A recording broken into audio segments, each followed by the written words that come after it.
बिस्मिल्लाहिर्रहमानिर्रहीम।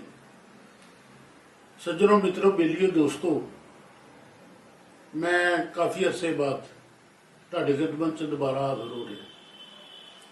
अज कुछ गल ही ऐसी हो गई कि मैं आने पाया, क्योंकि हुकूमत ने पेट्रोल और डीजल में 55-55 रुपए फी लीटर के हिसाब से बढ़ाता है। तो ਜਿਹੜੇ ਸਾਫੀ ਜ਼ਰਾਤ ਨੇ ਉਹ ਜਦੋਂ ਪੁੱਛ ਰਹੇ ਨੇ ਲੋਕਾਂ ਨੂੰ ਜਾ ਕੇ, ਤੇ ਲੋਕ ਨਾ ਰੋਣ ਡਏ ਨੇ, ਪਿੱਟਣ ਡਏ ਨੇ ਕਿ ਹਕੂਮਤ ਬਹੁਤ ਵੱਡੀ ਜ਼ਿਆਦਤੀ ਕਰ ਰਹੀ ਹੈ। ਸਾਨੂੰ ਇਹ ਸੋਚਣਾ ਚਾਹੀਦਾ ਕਿ ਹਕੂਮਤ ਦੀਆਂ ਉਹਨਾਂ ਬਹੁਤ ਸਾਰੀਆਂ ਮਜਬੂਰੀਆਂ ਹੁੰਦੀਆਂ ਨੇ, ਉਹਨਾਂ ਨੇ ਹਾਲਾਤ ਨੂੰ ਕੰਟਰੋਲ ਕਰਨਾ ਹੁੰਦਾ, ਮੁਲਕ ਦੀ ਮਾਇਸ਼ਤ ਨੂੰ ਚਲਾਉਣਾ ਹੁੰਦਾ, ਤੇ ਇਸ ਵਾਸਤੇ ਉਹਨਾਂ ਨੂੰ ਨਾ ਬਹੁਤ ਕੁਝ ਕਰਨਾ ਪੈਂਦਾ। ਇਹ ਸਭ ਲੀਡਰਾਂ ਦੀ ਮਜਬੂਰੀ ਹੈ, ਤੇ ਇਹਦੇ ਤੇ ਮੈਂ ਅੱਜ ਗੱਲ ਕਰਾਂਗਾ। ਜਿਹੜੇ ਲੀਡਰ ਹੁੰਦੇ ਨੇ ਨਾ ਮੁਲਕ ਦੇ, ਉਹ ਵਾਲਦਾਨ ਦੀ ਹਸੀਅਤ ਰੱਖਦੇ ਨੇ ਆਵਾਮ ਵਾਸਤੇ, ਲੇਕਿਨ ਕੁਝ ਵਾਲਦਾਨ ਐਸੇ ਹੁੰਦੇ ਨੇ ਜਿਨ੍ਹਾਂ ਨੂੰ ਨਾ ਕੁਝ ਆਦਤਾਂ ਠੀਕ ਨਹੀਂ ਹੁੰਦੀਆਂ, ਉਹਨਾਂ ਨੂੰ ਕੋਈ ਜ਼ਰੂਰਤ ਨਹੀਂ ਹੁੰਦੀ ਕਿ ਉਹ ਦੇਖਣ ਕਿ ਔਲਾਦ ਨੂੰ ਕੀ ਚਾਹੀਦਾ। ਮਸਲਨ ਕੁਝ ਅਯਾਸ਼ ਬਾਪ ਹੁੰਦਾ, ਉਹ ਜੂਆ ਖੇਡਦਾ, ਸ਼ਰਾਬ ਪੀਂਦਾ, ਪਤਾ ਨਹੀਂ ਹੋਰ ਕੀ ਕੀ ਕਰਦਾ। कुछ अल्फाज जो मैं नहीं कहना चाहता वो तुम आप ही समझ लो, लेकिन वो करते हैं अपनी जरूरत वास्ते, हर चीज़ करते हैं। उन्होंने कोई नहीं कि औलाद पढ़े ना पढ़े, काम करे ना करे, अवारा होवे, वो यानी कि ना डकैतियां मारे या जो मर्जी करे, वो अपना सर्कल चला रहे हैं। औलाद जिस तरह अपना सर्कल चलाना चाहती है उन्होंने चलान देंगे ने, उन्होंने असूल कानून का दसते। वो होंगे ना अयाश किस्म के वालदैन। लेकिन जेडे लीडर होंगे ने आवाम दे, वो तो माँ प्यो का एहसास करते हैं। तो लीडर की पहचान ही उदों होंगी कि जदों दी आवाम जानी कि खुश होवे, आवाम नूं सुकून होवे, ओदी हर जरूरियात का ख्याल किया जाए। जिवें साडे दूसरे नगार कहंदे ने जी, भारत, श्रीलंका, बांग्लादेश दे विच इन्नी महंगाई नहीं हुई जिन्नी अपना पाकिस्तान दे विच होई जा रही है, और बेदरेग होई जा रही है। फिर की कीता जाए? भारत, बांग्लादेश, श्रीलंका, उन्हों दे हुक्मरान होर मां प्यो ने, पाकिस्तान दे विच कोई होर मां प्यो ने।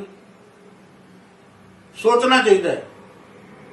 इन्होंने वड्डियां दी भी कुछ मजबूरियां होंदियां।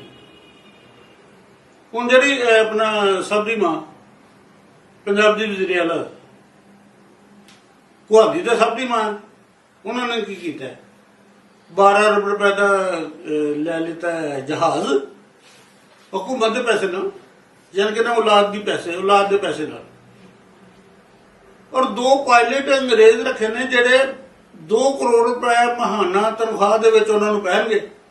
कोई ना जरूरत पूरी, क्योंकि पेट्रोल और डीजल वगैरह या होर जरूरत जिंदगी ये औलाद लई, तो उन्होंने तो बाहरों ज्यादा पैसे मिलणगे, डीजल पेट्रोल वगैरह, तो वो वधाएगी नहीं, हुकूमत वधाएगी नहीं। देखो साडे जिहड़े सरबराह हैगे ने ना, उन्हां दी हर जरूरत पूरी हुंदी है, उन्हां दे चेलियां दी हर जरूरत पूरी हुंदी है। चेले कौन ने? बैरोक्रेट्स। जो साडी वज़ीर आला ने 12 करोड़ रुपए का जहाज लिता ना, तो हर बैरोक्रेट्स नूं जिहड़े 20वें 21वें 22वें ग्रेड दे ने, हर वास्ते नवीं गड्डियां, और पुरानियां गड्डियां चलदियां नहीं, चलदियां ने। लोगों को वैगन का किराया नहीं हुंदा। जिहड़े इन्हां हुक्मरानां दी आवाम है ना, उन्हां को वैगन का किराया नहीं हुंदा सफर करने वास्ते। वो कहंदे जे पुरानी गड्डी नूं दफा मारो, नवीं गड्डी ले लो, उन्हां लई नवीं गड्डियां, क्योंकि किते इन्हां दे राह दे विच किते रोड़ा ना बनन, इस वास्ते उन्होंने पहले रजा दिता जाता है। साडी पाकिस्तानी ब्यूरोक्रेसी ना हुक्मरानां दी जायज और चहेती औलाद है। आवाम पता नहीं कितों किड़े मकोड़े जे हैगे ने।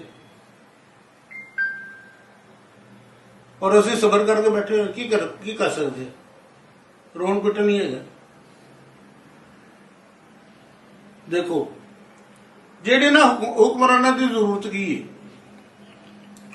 ਉਹ ਕਹਿੰਦੇ ਨਾ ਕਿ ਹੁਕਮਰਾਨਾਂ ਕੋਲ ਨਾ ਜੀ ਕਾਬੂ ਨਹੀਂ ਕਰ ਹੁੰਦਾ। ਉਹ ਕਾਬੂ ਕਰਦੇ ਨੇ, ਜਿਹੜੀਆਂ ਚੀਜ਼ਾਂ ਉਹਨਾਂ ਦੀ ਜ਼ਰੂਰਤ ਨੇ ਉਦੋਂ ਕਾਬੂ ਹੈ। ਸਾਡੇ ਹੁਕਮਰਾਨਾਂ ਨੇ ਸਿਰਫ ਇੱਕੋ ਹੀ ਜ਼ਰੂਰਤ ਦੀ ਚੀਜ਼ ਹੈਗੀ ਹੈ ਕਿ ਕਿਸੇ ਤਰੀਕੇ ਇਮਰਾਨ ਖਾਨ ਨੂੰ ਨਾ ਕਾਬੂ ਕਰ ਲੈ।